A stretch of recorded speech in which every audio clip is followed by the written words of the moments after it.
저의 어린 시절에 저희 아버지는 쉬는 날이 거의 없이 일을 하셨습니다.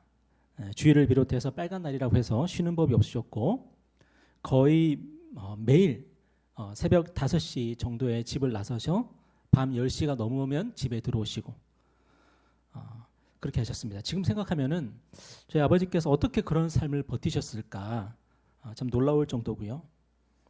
그래서 아버지는 집에 오시면 식사를 하시고 씻으시고 바로 주무셨습니다. 그리고 또 일어나서 찬물에 밥을 말아 드시고 또 출근하시고 그리고 거의 자정이 가까워서야 또 집에 들어오시고 그런 삶을 거의 360일은 사셨던 것 같아요.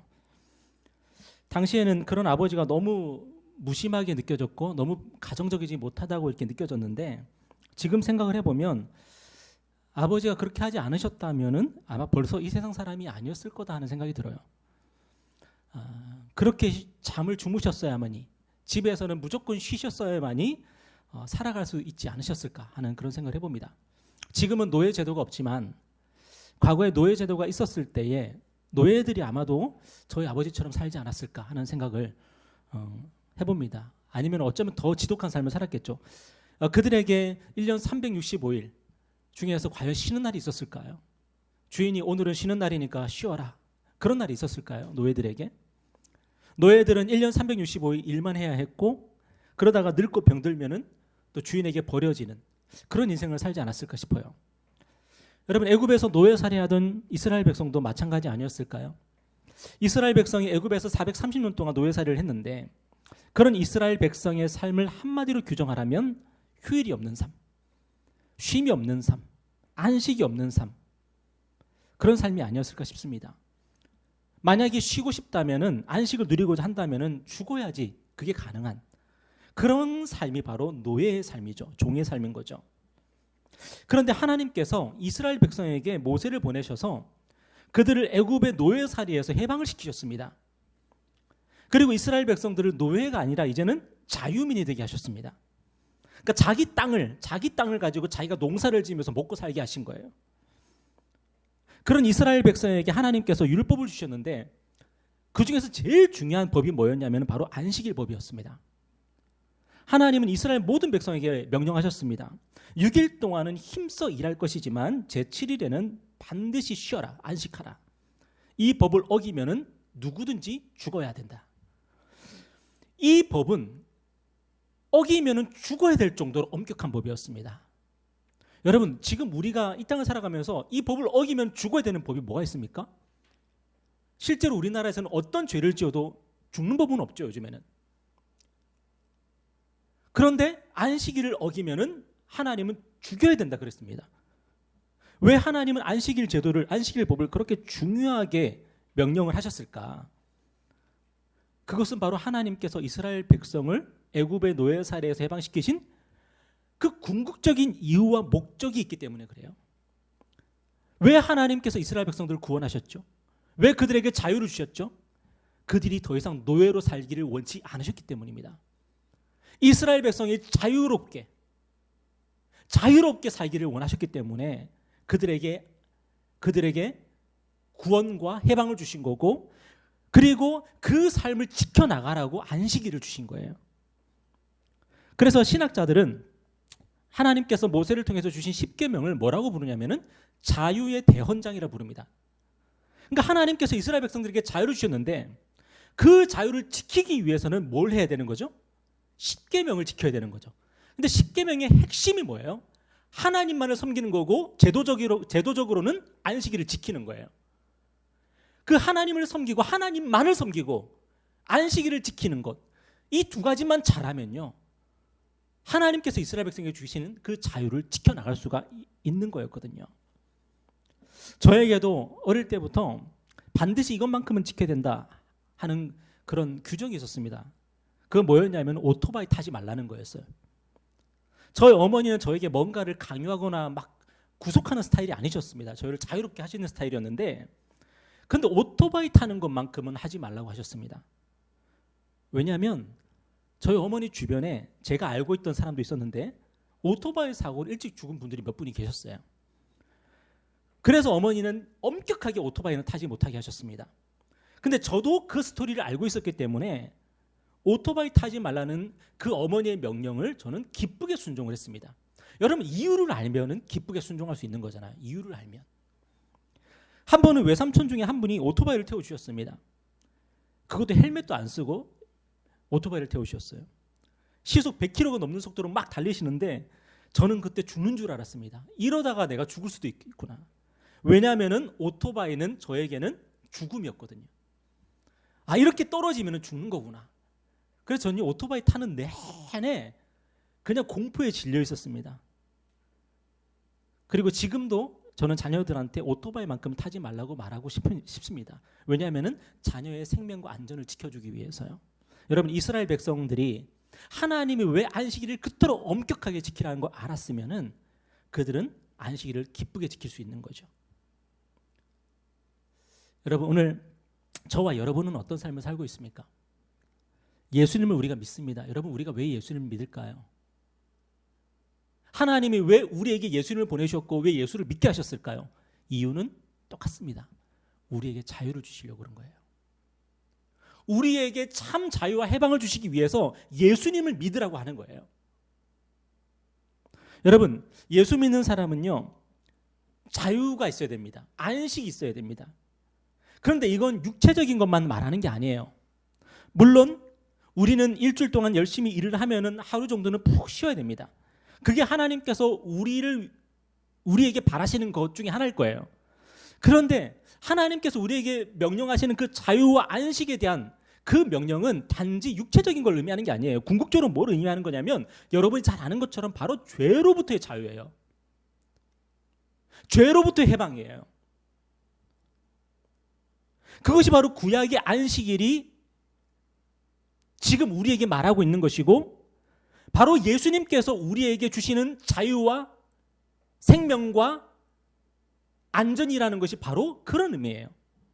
여러분, 예수님을 믿는다는 건 뭐냐면 자유롭게 살아가는 거예요. 해방된 인생을 살아가는 거예요. 근데 무엇으로부터냐 하면은 바로 죄로부터예요. 여러분, 초대교회 당시에 노예들도 예수님을 믿었습니다. 많은 노예들이 예수님을 믿었습니다. 근데 그들은 쉬는 날이 없었습니다. 공휴일이 없었습니다. 그렇다면 예수 믿는 게 뭐가 의미가 있죠? 하나님의 백성인데 하나님의 자녀인데 쉬는 날이 없다면 그게 아닌 거죠. 그들은 죄로부터의 해방과 자유를 맛보며 살았던 거예요. 우리도 마찬가지입니다. 혹시라도 우리가 일주일 내내 일을 하는 삶을 살아야 될 수도 있습니다. 공휴일이 없는 삶을 살아야 될 수도 있습니다. 하지만 진짜 하나님께서 우리에게 주시려는 것은 우리가 죄로부터 완전 자유케 되는 겁니다.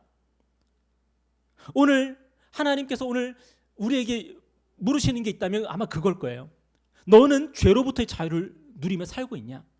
너는 죄로부터의 그 고통과 죄로부터의 그 고단한 삶을 이제는 벗어나서 해방을 누리며 살고 있냐? 하나님이 우리에게 물으시는 걸 거예요. 어쩌면 우리가 정말로 죄로부터 자유하고 죄로부터 안식을 누리고 있다면 그렇다면 아마 예수 안 믿는 많은 사람들이 우리에게 물을 거예요. 너는 어떻게 그렇게 살 수 있니? 예수 믿으면 이렇게 살 수 있어. 나도 예수 믿고 싶어. 오늘 본문은 예수님께서 안식일에 복음 사역의 핵심 기지라고 할 수 있는 이 가버나움의 회당에서 하신 일에 대해서 이제 증거하고 있는데, 여러분 오늘 이 본문은요 마가복음이 증거하는 예수님의 첫 번째 사역입니다. 그렇다면은 이게 뭘 의미하는 걸까요? 요한복음에서 예수님의 첫 번째 사역이 뭔지 기억나십니까? 뭐였죠? 아주 유명한 사건인데 물을 포도주로 만든 사건이죠. 그게 요한복음의 핵심 메시지예요. 근데 오늘 마가복음의 첫 번째 사역은 예수님께서 뭐 하신 사역이죠?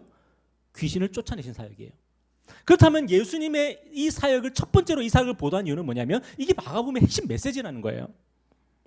예수님은 안식일을 맞아서 회당에서 말씀을 가르치셨습니다. 당시 유대 사회에서는 유대인 성인 남성들에게는 회당에서 말씀을 가르칠 수 있는 그런 자격을 주었어요. 누구나 큐티 나눔을 하듯이 안식일 회당에 모인 사람에게 말씀을 이제 전할 수가 있었던 거죠. 그래서 사도 바울도 나중에 회당을 다니면서 말씀을 전하지 않습니까? 복음을 전하죠. 근데 문제는 뭐냐면 그날이 안식일이었지 않습니까? 그리고 그곳은 회당이었습니다. 그런데 그곳에 누가 있는 거예요? 더러운 귀신 들린 사람이 있는 거예요. 여러분 이게 의미하는 게 뭐죠? 그 사람은 유대인이었지만 여러분, 유대인은 누굽니까? 자유민이죠. 하나님의 자녀는 자유민입니다. 그런데 그 사람이 자유를 누리고 있어요? 없어요? 없죠. 귀신에게 매여 있죠. 귀신에게 종노릇하고 있는 거예요. 그리고 그날이 안식일이었지만 그 사람은 지금 안식을 누리고 있어요? 없어요? 안식을 못 누리고 있는 거죠. 귀신에게 고통받고 있는 거죠. 다시 말해서 유대인이라는 신분을 가지고 있었다 해도, 그리고 그날이 안식일이라고 해도 그는 유대인답게 살지 못하고 있었던 거고 안식일을 누리지 못하고 있었던 거죠. 한마디로 유대인이라고 하는 신분이, 또는 안식일이라고 하는 이 제도가 이 사람을 참 자유와 해방과 안식으로 인도하지 못하고 있었던 거예요. 여러분, 오늘 우리에게 한번 물어봅시다. 여러분은 그리스도인입니다. 그리고 여러분은 주일 예배를 드리고 있습니다. 그렇다면은 여러분은 자유롭습니까? 여러분은 안식을 누리고 있습니까? 아닐 가능성이 많아요. 왠지 아십니까? 여러분이 참 자유와 안식을 누리고 있다면 지금 여러분의 마음속에 기쁨이 가득할 거기 때문에 그래요. 여러분이 주일 예배 나올 때 기쁨으로 나올 수 있어요. 왜? 내가 지금 자유롭고 내가 참된 안식을 누리고 있다면 안 기쁠 수가 없잖아요. 근데 우리가 기쁘지 않은 이유는 우리가 종노릇하고 있기 때문이죠. 노예살이를 하고 있기 때문이죠. 그래서 기쁘지 않은 거예요. 무엇으로부터 노예살이를 하고 있는 거죠? 죄죠. 우리가 일주일 동안 죄에 묶여 있었다면, 죄를 짓고 있었다면, 죄의 유혹을 이겨내지 못했다면, 죄와 타협했다면 우리는 기쁠 수가 없어요. 그래서 예배가 기쁠 수가 없는 거예요. 사도 바울은 이렇게 선포했습니다. 고린도전서 4장 20절에 보면은 하나님의 나라는 말에 있지 아니하고 오직 능력이 있습니다. 여러분, 우리가 왜 예수 믿죠? 말 잘하려고 예수를 믿습니까? 사람들이 뭐라고 비아냥거려요? 예수쟁이들은 말이 많대요. 예수쟁이들은 말이 많대요. 교회에서 뭐 들은 게 많아가지고, 그래도 세상 사람들보다는 얼마나 많이 뭔가를 듣습니까? 그러니까 들은 게 많으니까 말이 많대요. 또 모여가지고 구역 예배 드리고 하다 보면 이것저것 정보를 또 많이 듣잖아요. 말이 많아지는 거예요. 근데 하나님의 나라는 그게 아니라 능력이래요. 능력. 죄를 이길 수 있는 능력, 죄의 유혹을 단호히 거부할 수 있는 능력, 그 능력, 여러분, 오늘 저와 여러분에게는 그 능력이 있냐는 거예요. 물론 예수님을 믿어서 죄사함 받고 천국에 들어간다면 그게 최고죠. 사실은 이 땅에서 아무리 떵떵거리면 뭐 잘 살아도 우리가 천국에 못 가면 아무 소용 없는 거 아니겠습니까? 그러니까 우리가 예수를 믿어서 하나님의 자녀가 되어서 하나님께 입양이 되어서 하나님의 나라를 선물로 받는다면 그게 최고입니다. 그런데 오늘 하루 우리가 성령의 능력으로 살지 못한다면, 우리의 삶 가운데 성령의 열매가 없다면, 그리고 우리가 예수 그리스도를 믿어서 우리에게 주어지는 생명과 자유와 안식에 대한 간증이 없다면, 그렇다면 우리는 죄사함 받고 천국에 들어간다는 보장이 어디 있습니까? 그 누가 알겠습니까? 그걸. 오늘 본문을 보면은 예수님과 귀신 들린 사람이 안식일의 회당에서 만나게 됩니다. 드디어 귀신 들린 사람이 회당에 찾아오신 예수님을 만나게 되는 거죠. 이때 예수님께서 하나님의 말씀을 선포하시니까 사람들이 다 그 권위에 놀랍니다. 내가 이런 말씀 들어본 적이 없다 하면서. 그런데 귀신 들린 사람만큼은 어떻게 반응하는 줄 아십니까? 우리 23절 24절 한번 읽어볼까요? 자, 시작. 마침 그들의 회당에 더러운 귀신 들린 사람이 있어 소리질러 이르되 나사렛 예수여, 우리가 당신과 무슨 상관이 있나이까? 우리를 멸하러 왔나이까? 나는 당신이 누구인지를 아노니 하나님의 거룩한 자니이다. 다른 모든 사람들이 하나님의 말씀을 듣고 예수 그리스도의 말씀을 듣고 다 놀라가지고 감탄하고 있는데, 귀신 들린 사람만큼은 뭐라 그래요?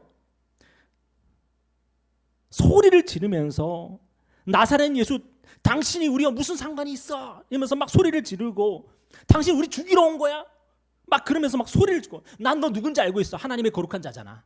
여러분, 이게 무슨 의미죠? 예수님을 찬양하는 게 아닙니다. 지금 이거. 내가 너를 알고 있다는 것은 내가 너를 이길 수 있다는 얘기예요. 그러니까 영적 싸움에서 내가 네 이름을 알고 있어, 내가 너를 알고 있어, 그거는 내가 너와 대결할 수 있는 존재야. 그렇게 자기를 과시하는 거예요. 마치 뭐랑 비슷하냐면, 나는 어젯밤에 네가 무슨 일 했는지 알고 있어. 그거랑 비슷한 거예요. 내가 너보다 더 높다는 거잖아요. 예수님과 귀신이 만났을 때 귀신은 고분고분하지 않았습니다. 예수님께서 말씀을 선포하셨을 때 귀신은 소리를 지르면서 저항을 했습니다. 여러분, 오늘도 마찬가지예요. 여러분, 모든 인간이 죄인이란 말은 뭐냐면 모든 인간이 마귀의 권세 아래 있고 죄의 권세 아래 있다는 얘기입니다.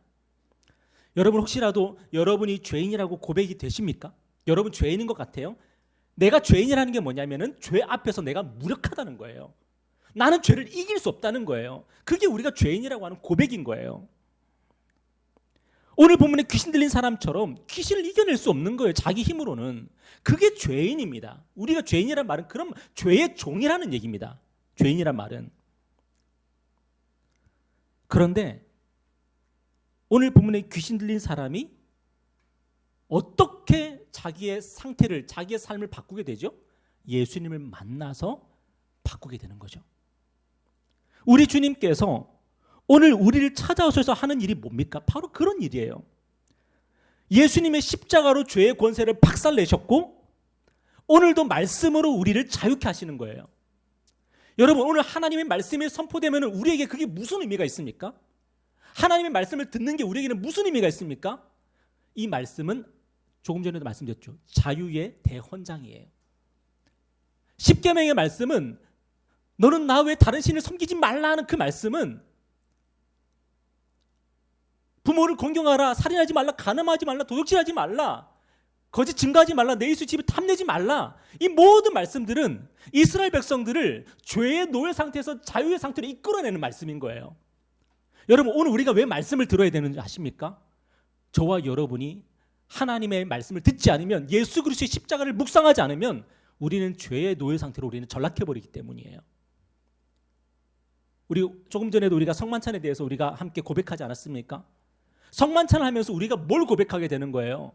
예수 그리스도의 몸을 먹고 예수 그리스도의 피를 마시면서 내가 죄를 이겼구나, 내가 죄의 노예가 더 이상 아니구나 하는 것을 우리가 체험적으로 선포하는 거예요. 여러분, 지난 한 주간 여러분 죄와 어떤 관계를 맺으셨습니까? 죄와 아무 관계가 없으셨습니까? 아니면 죄와 결탁하고 있었습니까? 죄에게 굴복하셨습니까? 우리가 어떻게 살았죠? 그런데 오늘 이 강단에서 예수 그리스도의 십자가를 선포할 때에 우리는 뭘 깨닫죠? 그 죄가 나를 이길 수가 없는 거구나. 왜요? 예수께서 나의 죄 짐을 지셨기 때문이죠. 예수께서 나의 죄의 책임을, 그분이 대신 책임을 지셨기 때문이죠. 비록 지난 한 주간 우리는 죄에게 넘어졌고 굴복했을지는 모르겠지만 그것이 하나님 앞에서 우리를 하나님의 자녀가 아니게 만들 수 없고 우리를 하나님의 나라에서 우리를 추방시킬 수 없고 우리는 여전히 지금도 하나님의 자녀로서 하나님을 예배할 수 있어요. 누구 때문이죠? 예수 그리스도의 십자가의 복음 때문이죠. 그리고 오늘도 우리가 하나님의 말씀을 들으면서 우리는 뭘 깨닫습니까? 우리가 하나님의 자녀이기 때문에, 우리는 자유인이기 때문에, 우리는 더 이상 죄의 포로가 아니기 때문에 우리가 하나님의 뜻대로 살아야 되겠구나. 우리가 그것을 깨닫는 것 아니겠습니까?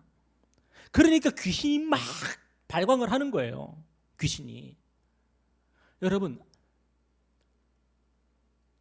우리가 성경을 읽기 싫은 이유 뭘까요? 우리 안에 있는 죄성 때문이죠. 우리 안에 있는 죄성이 우리에게 주인 노릇하고 싶은데 우리가 성경을 읽고 하나님의 말씀을 들으면은 우리가 죄로부터 벗어나려고 하고 더 이상 죄를 짓지 않으려고 하고 우리가 하나님께 순종하려고 하고 그렇게 우리의 상태가 바뀌니까 우리 안에 있는 죄성이 우리를 자꾸만 끌어안고 있는 건 아닙니까? 너 떠나지 마. 내가 더 잘해줄게. 내가 더 죄의 쾌락을 맛보게 해줄게. 너 나와 타협하면은 더 많은 이익을 누리게 해줄게. 우리 안에서 우리의 죄성이 발광을 하는 거죠. 여러분, 우리는 우리 스스로의 힘으로 죄를 이길 수 없습니다. 우리는 죄의 포로고 죄의 노예들입니다. 그런데 우리가 오늘 더 이상 죄에 대해서 우리는 아무 상관없는 사람으로, 그리고 하나님에 대해서는 우리는 자녀요 하나님의 백성으로 살아갈 수 있는 이유는 뭐냐? 예수 그리스도께서 십자가로 죄의 권세를 박살내셨기 때문입니다. 여러분, 예수 십자가를 붙드십시오. 예수 십자가를 붙들고 있으면 죄는 우리에게 어떠한 요구도 할 수 없습니다. 어떤 권리 주장도 할 수 없습니다. 예수와 함께 우리는 죽은 사람들이고 예수와 함께 다시 살아난 사람들이기 때문에, 예수와 함께 세례를 받은 사람들이기 때문에 우리는 죄와는 아무 상관이 없는 하나님의 자녀요, 하나님의 백성들인 거예요. 우리가 이 사실을 오늘 붙들고 나아갈 수 있는 겁니다. 여러분, 한 주간도 죄의 유혹을 받을 거 아닙니까? 그때 우리는 죄한테 뭐라고 말할 수 있는 거죠? 나는 너하고 아무 상관없잖아. 네가 뭐야? 너는 나한테 어떤 권리 주장도 할 수 없잖아. 우리는 그렇게 죄를 혼낼 수가 있는 거예요. 우리는 그리스도인이요, 하나님의 자녀들이니까요. 그런데 우리가 죄를 짓습니다. 그러면 우리는 뭐죠? 멍청한 짓을 하는 거죠. 멍청한 짓을 하는 거죠. 바보 같은 짓을 하는 거죠. 왜요? 우리는 더 이상 죄의 종이 아닌데 죄의 종 노릇을 하는 거죠. 옛날에 그런 이야기들 알지 않습니까? 그 종이 있는데, 종이 있어요. 몽학 선생이 있어요. 종이 있는데 그 종이 어릴 때 주인집 아들한테 몽학 선생 역할을 하지 않습니까? 그러면서 도련님 이렇게 하셔야 되고요, 이렇게 하셔야 돼요, 막 가르쳐줘요. 그러면은 그 어린 마음에 그 종이 종인 줄 모르고 종이 시키는 대로 막 하지 않습니까?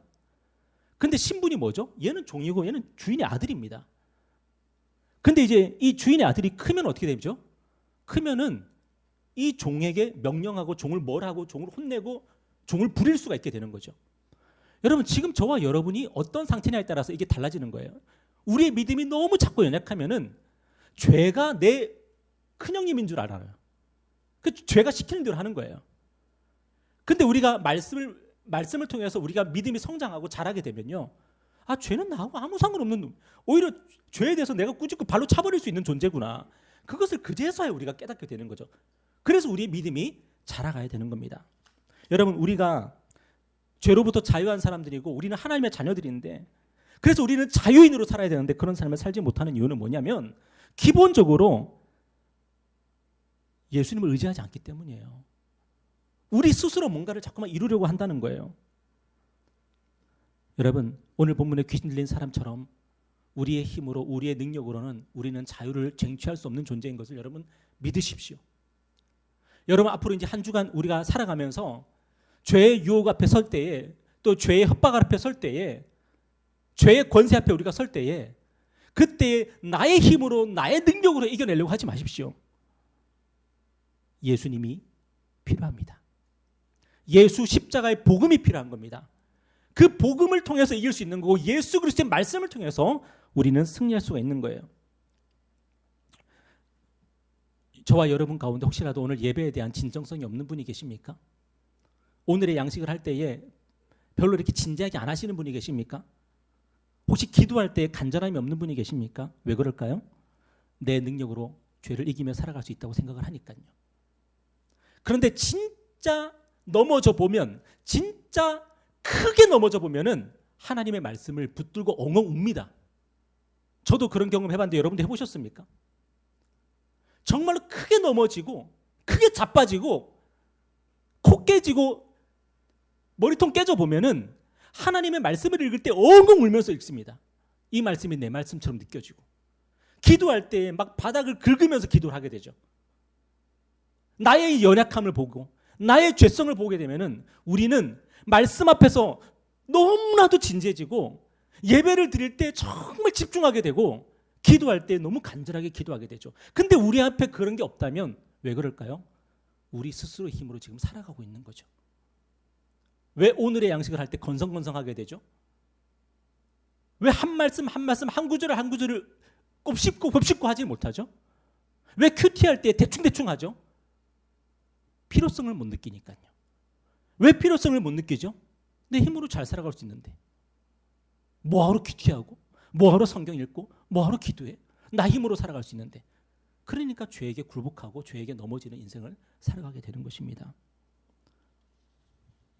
여러분, 오늘 저와 여러분에게 안식일이 있어도 그 안식일은 우리에게 안식을 줄 수 없습니다. 우리가 유대인이라도 해서 우리가 자유롭게 살아갈 수 있는 게 아닙니다. 오직 예수 그리스도만이, 그리고 그분의 말씀만이 우리를 자유케 할 수 있고 우리에게 참된 안식을 줄 수가 있는 거예요. 여러분, 사도 바울은 기독교 역사상 가장 위대한 종이라고 일컬음 받지 않습니까? 그런데 어떻게 그가 그런 위대한 사도가 되었죠? 스스로 진리를 깨달았습니까? 사도 바울이 막 율법을 막 보다 보니까 와, 막 뭐가 깨달았고 이렇게 그렇게 됐습니까? 아니죠. 그는 교회를 박해하기 위해서 다메섹으로 막 가고 있었는데 거기서 예수께서 나타나셨고 예수께서 그에게 빛을 비추셨어요. 그는 그 광명을 보고 예수님을 만나서 변화된 삶을 살게 되었죠. 사도 바울조차도 자기 힘으로 자기의 삶을 바꾼 게 아니라 예수를 만나서 예수께서 그의 삶을 주도적으로 바꾸신 거예요. 위대한 초대 교부 중에서 아우구스티누스가 있지 않습니까? 어거스틴. 어느 날 그가 방황하고 참 절망하고 막 이러고 있는데 어느 날 정원에서 명상에 잠겨 있는데 울타리 밖에서 아이들이 막 제잘 그리면서 막 노래 부르면서 막 지나가고 있는데 그 소리가 어떻게 들리냐면 책을 들고 읽어라, 책을 들고 읽어라 막 이 소리가 들리는 거예요. 그래서 탁자에 있던 성경을 딱 읽는데 그 말씀이 로마서 13장 말씀이었어요. 우리 다 같이 읽어볼까요? 시작. 낮에와 같이 단정히 행하고 방탕과 술 취하지 말며 음란과 호색하지 말며 쟁투와 시기하지 말고 오직 주 예수 그리스도로 옷 입고 정욕을 위하여 육신의 일을 도모하지 말라. 이 말씀 앞에서 그는 주체할 수 없는 감동을 느끼고 마음에 있는 모든 빗장이 풀어지면서 주님을 영접하게 돼요. 여러분, 성경을 능동적으로 읽은 게 아닙니다. 내가 깨달아야지, 내가 해석해야지가 아니라 성경 앞에서 세례를 받는 거예요. 그냥 성경의 세례를 받는 거예요. 여러분, 예배 드릴 때 너무 좀 수동적이라서 막 짜증나지는 않으십니까? 저기 전 목사님 앞에서 막 떠들고 있고 우리는 가만히 있고 그게 불만이지 않습니까? 혹시라도. 그런데 우리에게 그게 필요한 거예요. 하나님 앞에서 수동적으로 하나님의 말씀을 들으면서 하나님의 권능 앞에서 내가 그 세례를 받으면서 하나님, 저를 씻어주시고 저를 새롭게 해주시고 저를 변화시켜 주십시오. 저는 무력한 존재입니다. 저는 무능한 존재입니다. 그렇게 하나님 앞에 설 필요가 있는 거예요. 여러분, 우리는 주체적으로 살아가야 되고 능동적으로 살아가야 되지만 먼저는 하나님 앞에서 수동적으로 하나님의 구원을 경험해야 되고 하나님께서 우리를 건져주시는 그런 은혜를 경험하지 않으면 우리는 능동적으로 주체적으로 살아갈 수가 없는 거예요. 사도 바울이요, 예수님 그렇게 만나고 나서 그 다음에 얼마나 열정적으로 주를 위해서 살았습니까? 그 열정적으로 주를 위해서 사는 그 삶 이전에 뭐가 있어야 되냐면 나도 원하지 않았는 그 시간에 그 장소에서 예수님을 인격적으로 만나는 그 시간이 있어야 되는 거예요. 주님이 능동적으로 찾아오시고 주님이 적극적으로 우리의 삶을 바꾸는 그 시간, 그 시간을 경험하지 않으면 우리는 주체적으로 능동적으로 살아갈 수가 없는 거예요. 위대한 마케터들은요, 위대한 마케팅 전문가들은 우리가 주체적으로 어떤 상품을 구입하는 것처럼 느끼게 만든다고 그래요. 그 기술을 가지고 있다 그래요. 근데 알고 보면은 마케팅 전문가들이 다양한 마케팅을 통해서 우리의 무의식 속에 그것을 사야 된다, 그것을 구입해야 된다라고 하는 그 생각을 주입해 놓는다 그러죠. 우리의 머릿속에. 그래서 이 연구가들이 연구한 결과 보니까 우리가 마트에 가면은 이미 무의식 속에 뭘 사야 될지 결정돼 있대요. 우리가 막 고민하면서 이걸 사야 될까 저걸 사야 될까 하는데 알고 보면 무의식 속에서는 뭘 사야 될지 이미 결정해 놓고 그걸 결국에는 사게 된다는 거예요. 여러분, 마케팅이 그런 거 아닙니까? 마케팅이 우리의 의식을 마비시켜 놓는 거죠. 우리의 무의식을 오히려 무의식 속에다가 그 상품을 딱 집어넣는 게 마케팅이 하는 역할 아닙니까? 여러분, 우리가 물건을 하나 사도 주체적으로 살지 못합니다. 하물며 우리가 영적으로 주체적으로 살아갈 수 있을까요? 우리가 주체적이고 능동적으로 우리 힘과 노력으로 마귀를 이기고 죄를 이기며 살아갈 수가 있을까요? 그건 불가능합니다.